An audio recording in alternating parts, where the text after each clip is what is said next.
And that's how I teach. And then it was one of those things where you go like,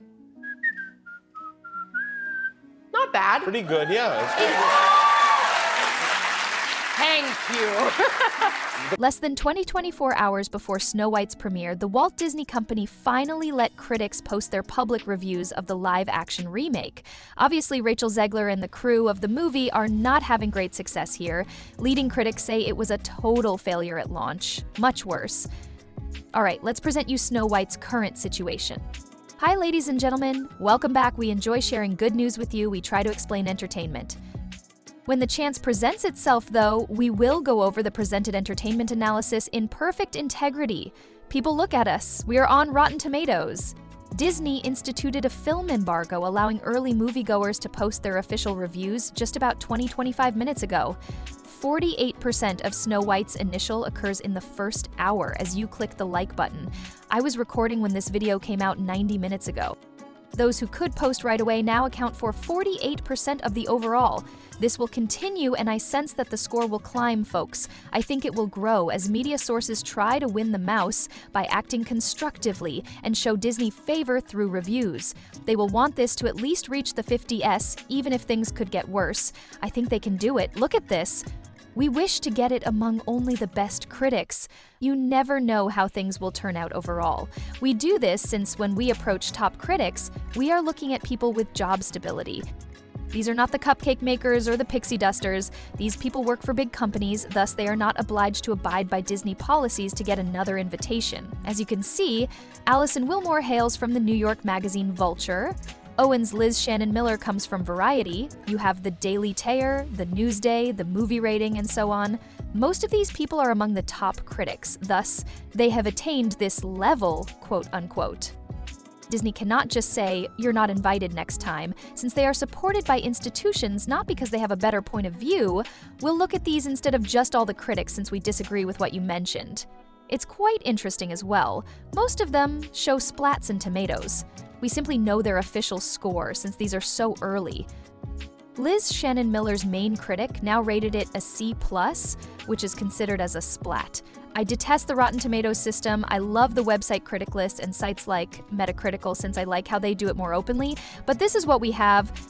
This is what we are working with right now, since sites like Criticalist depend on people who have seen the movie honestly, and these people have seen it as part of early access. Thus, we have you from Alison Willmore right now. Snow White's most pragmatic feature is that, with its cheesy set design and gift shop costumes, it already seems like it belongs in a theme park. Ouch, Lee Miller says. The best parts of Snow White are the ones that feel really real and authentic. If only there were more of those and less screen time spent dancing in the field of mind-breaking absurdity. The energetic, chirpy, just romantic enough to get by Snow White shows proves to be an exception to the rule. Ooh, we have Owen from Variety, who's going to give a, fresh take on this. Ladies and gentlemen, pay attention whenever you come upon anything like that. Though the synopsis of the review is a little bit sarcastic and the chirpy, vivacious romance is just romantic enough to get by, places like the trades and different trades are inclined to help Disney since they are the official mouthpieces of Hollywood. Decades from now, will anyone remember what Disney was even trying to do here? Gooseman from Newsday wonders. Likely not. Like most modern fantasy films, Snow White exists in a strangely synthetic netherworld, according Alonzo from The Verge. Fascinating, right? It is being favorably reviewed in the UK by the Daily Telegraph. Maven Snow White has been so extensively cleaned that it no longer features anything objectionable or notable. On that one, even the Daily Telegraph rates it a 3 out of 5, a D+. Some of these are starting to arrive now. Member of AV Club Jacob Aller presents an interesting study of a film whose appeal derived as much from its elegance as from its beauty. Tim Grierson of Screen International claims Wilson's boring script never lives up to expectations.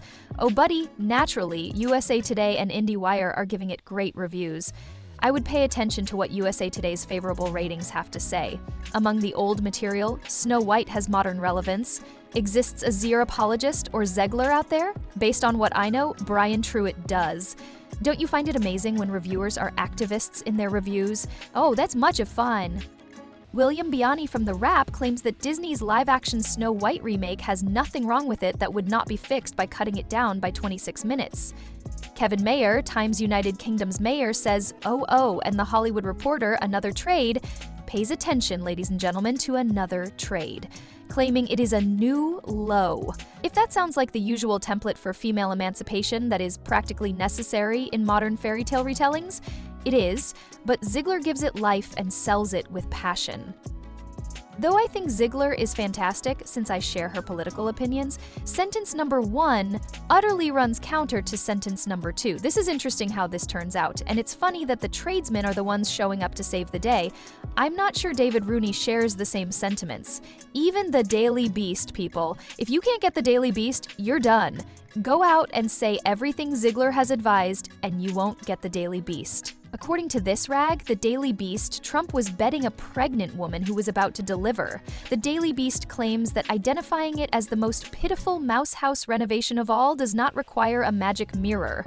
These are whole nut jobs. You're done, Disney. You're done if you've lost the beast. Still, that's the story. It will indeed be released as a poor movie. Disney held this since they wanted not to be Indiana Jones, right? We all remember the horrible, terrible reviews The Dial of Destiny got at the Cannes Film Festival, which drove it to languish for a month and then destroy the box office. Hey, they didn't want to go any lower. Given what they are projecting for it, this film is already rather low. Let's now travel into the real world. From the actual world, this is the most current material we know. Jordan Rui is the author here. Snow White says, "Hello, Jordan," staring at the 45 million open doors. Given the budget exceeds $270 million, that plus sign on that 270 is rather significant. I'll say just that. I won't listen. You all want me to pay close attention to the specifics. You want me to take on these pieces and show how much this thing really costs, but I refuse to do that. Though they might not be aware of it or know how to communicate it, Jordan might have been there non-stop and are coming to our side. I'm too busy finishing victory laps on having been right, thus I won't do it. Who knows, Jordan might often watch the professional channel. We favor you. Jordan, according to this article, has very alarming preliminary numbers. A February Deadline article claims Snow White was expected to make $70 million in first 3 days of sales.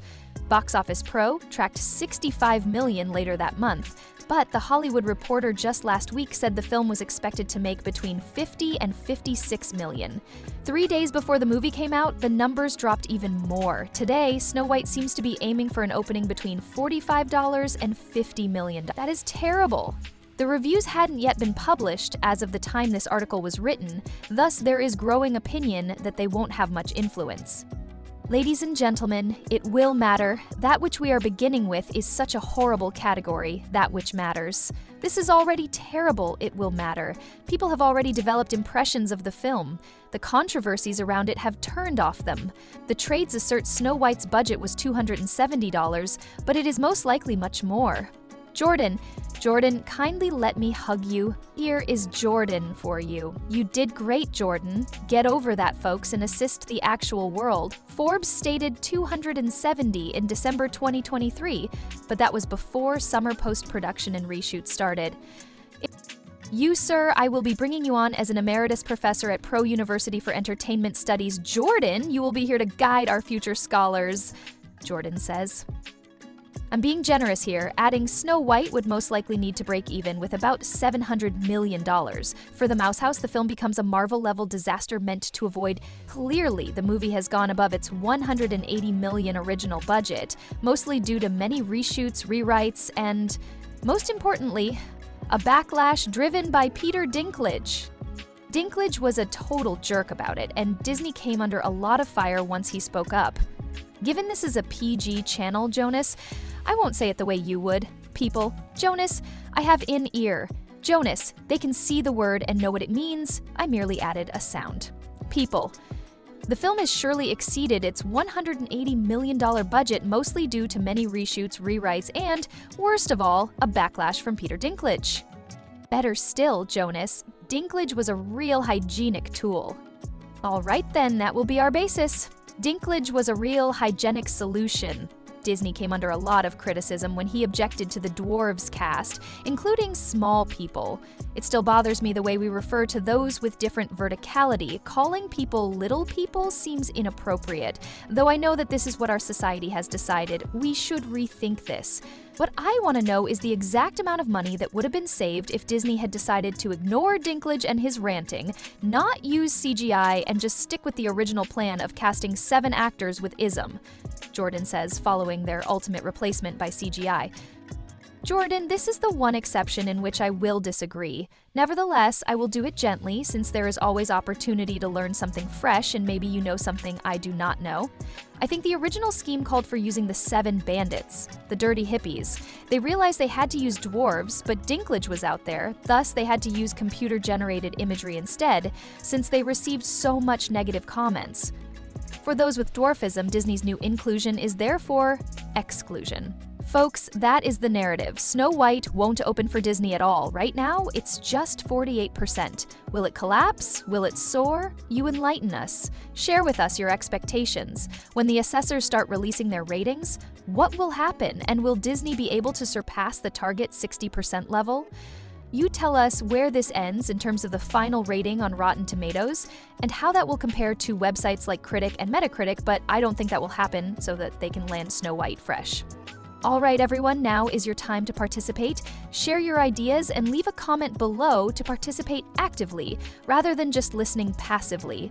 Click it and like, share, subscribe as well. Stick it on the algorithms. It is the alert bell. People, only tomorrow and starting tomorrow, there will be notable programming changes.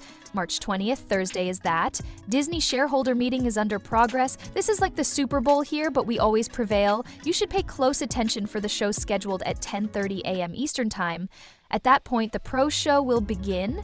Although it's early, we will be there. You should also be there so you may learn what will transpire at the Disney shareholder meeting. We will be talking about the content as it comes in. A lot of it will arrive early as the readouts from the several analysts and other sources start. We then head to Valiant Renegade at 1 in the morning, where he will be live streaming the Disney shareholder meeting and responding to inquiries for Disney CEO Bob Iger. Though I greatly doubt it, some people believe they might make the CEO announcement. The next great boss for the House of Mouse will be whom? I do think there might be some amazing fireworks, even though I doubt we will know tomorrow. Don't miss it. Naturally, it will then move to Park Place for post-shareholder meeting analysis following Valiant Renegade. People, this is going to be a quite big day. Besides that, the marathon for the Pro channel never finishes tomorrow, Thursday, March 20, at 10 p.m. Eastern. I will be sharing with you my opinions and Snow White review. Many of you have paid a lot of money on the channel to inspire others to view it. This is exactly what will happen. We will all go see Snow White, watch the movie, and talk about our ideas on it and everything else. We'll let you know what we think. At 10 o'clock Thursday night, Eastern Time calls March 20th. You could find it odd why we would not review it sooner. Our official policy consists in 2 parts. First, we do not support any kind of boycott or campaign against or for the companies we cover. Second, there is no quid pro quos. We thus make sure that we only go to events once they are open to the public, so that we can keep the appropriateness we wish to project free from passing judgment on others. This means that you cannot say, "Looky there, they got special access." The one exception to this rule is that we could be ready to adjust should we be able to send reporters into the Epic universe ahead of time. Your ideas are what one time we would have to stray from the rule, not to get an advantage, but rather because we want to show you the content you want to see. We would still hold the review and be ready to enter Epic universe early to provide you pictures and images. Still you there are? Alright everyone, the video for the afternoon ends here. We have another major one tonight. I mean, this is big. Come on, it's about Jimmy Kimmel, and he might have brought Disney into a lot of hot water. Till then, keep developing, learning, and having fun. Why, Floral, ought you to walk the plank now?